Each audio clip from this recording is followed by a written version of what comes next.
beautiful girl, nwa ọma. Kedu, how are you? Kedu, how are you? Kedu is how are you. Then you respond ọ dị mma. How to respond to kedu in Igbo is ọ dị mma.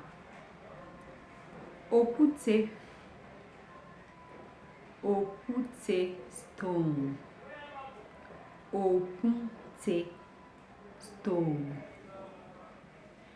Akpịrị na-akpọ m nkụ. Akpịrị na-akpọ m nkụ. I am thirsty.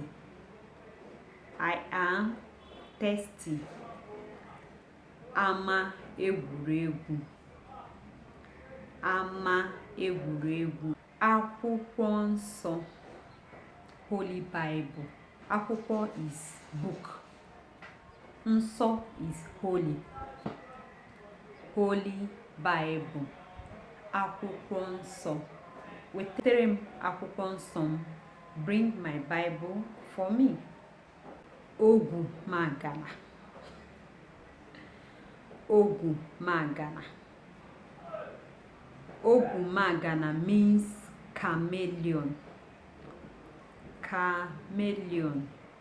Ogwu magana. Ndewo. See you in my next video. Kode. Bye.